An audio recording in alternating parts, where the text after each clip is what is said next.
আসসালামু আলাইকুম, সবাইকে স্বাগতম আমার আজকের আয়োজনে।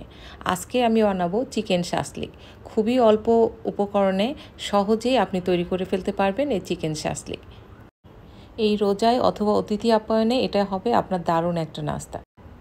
এটা তৈরি করার জন্য আমি হাড় ছাড়া মুরগির বুকের মাংসটাকে আগে ধুয়ে সেটা পানিটা মুছে ফেলেছি, তারপরে আমি এটাকে কিউব করে কেটে নিয়েছি।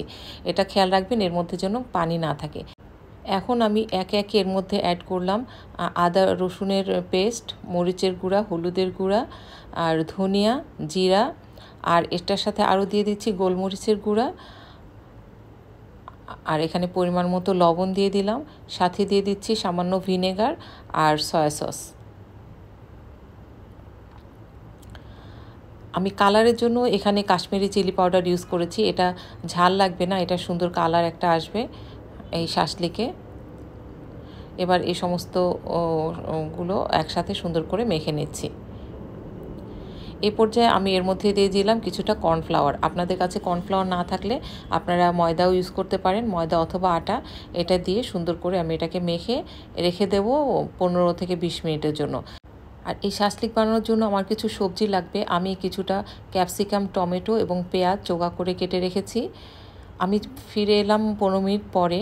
এখন দেখতে পাচ্ছেন এই শাসলিকের কাঠির মধ্যে আমি প্রথমে একটা মাংস গেঁথে নিলাম, এরপরে নিয়ে নিলাম একটা টমেটো, আবার দিয়ে দিলাম মাংস, এরপরে আমি আবার একটা পেঁয়াজ এর কুচি দিয়ে দিলাম, আবার আমি দিয়ে দিব মাংস। এভাবে আপনারা আপনাদের পছন্দ মতো সুন্দর স্টাইলে এটা গেঁথে নিতে পারেন। আবার দিয়ে দিচ্ছি ক্যাপসিকাম। এটা দেখতে যতটা সুন্দর লাগে আপনি ওইভাবে আপনার পছন্দ মতো সুন্দর করে গেঁথে নেবেন। আবার দিয়ে দিলাম আর একটা টমেটো, দিয়ে দিলাম মাংস,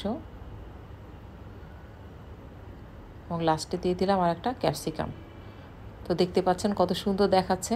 এভাবে সুন্দর করে আপনারা কাঠির মধ্যে মাংসগুলোকে গেঁথে গেঁথে নেবেন। তো আমি আর একটা গেঁথে দেখাচ্ছি। আপনারা সবগুলোই একই সিকোয়েন্সে গাঁথবেন না, এক একটা এক একভাবে গাঁথবেন, তাহলে এটা যখন প্লেটিং করবেন তখন এটা দেখতে অনেক ভালো লাগবে।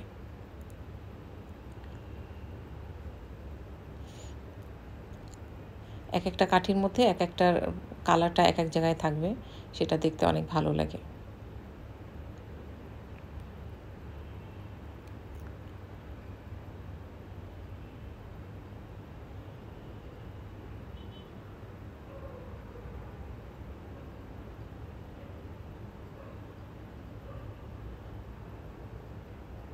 তো আমি এটার লাস্টে একটা আবার টমেটো দিলাম, দিয়ে এটাও গাঁথা হয়ে গেছে। তো এভাবে আমি সবগুলো গেঁথে নিয়েছি। তো আপনারা দেখেন আমি এটা দেখাচ্ছি, এক একটা এক এক রকমের মতো হয়েছে, দেখতে অনেকটা সুন্দর হয়েছে। এবার ভাজার পালা। এখন আমি একটা প্যানের মধ্যে পরিমাণ মতো তেল দিয়ে দিলাম। তেলটা হালকা গরম হলে এই তেলের মধ্যে আমি এই সমস্তগুলো দিয়ে ভেজে নিব। এটা আমি মাঝারি হিটে ভাজবো। আমার এক পাশ যখন হয়ে যাবে তখন এটা আস্তে করে আর এক পাশ উল্টে দিতে হবে। এটা আস্তে আস্তে ঘুরিয়ে ঘুরিয়ে আপনাকে ভাজতে হবে, যাতে এটার চতুর্পাশে সুন্দর করে হিটটা লাগে এবং সব কিছু মানে সিদ্ধ হয়ে যায়। তো এটা আমার দেখতে পাচ্ছেন এটা এক পাশ পোড়া পোড়া হয়ে গেছে। এটা ভাজতে ভাজতে যখন এরকম পোড়া পোড়া হয়ে যাবে তখন বুঝতে পারবেন যে এটা সিদ্ধ হয়ে গেছে। তো তখন এটা নামিয়ে ফেলতে হবে। আমার এটা হয়ে গেছে, এখন আমি এটাকে নামিয়ে ফেলব। তো দেখতে পাচ্ছেন এটা কতটা সুন্দর লাগছে। খাবার টেবিলে যদি এরকম একটা খাবার থাকে তাহলে সবাই খুবই মানে আনন্দ সহকারে আপনার খাবারটা খাবে এবং আপনার প্রশংসা করবে।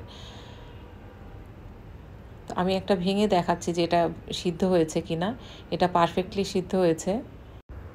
তো খুব সহজ এই রেসিপিটা আজ আপনাদের কেমন লাগলো জানাবেন। তো আজ এই পর্যন্তই রাখছি। আল্লাহ হাফেজ।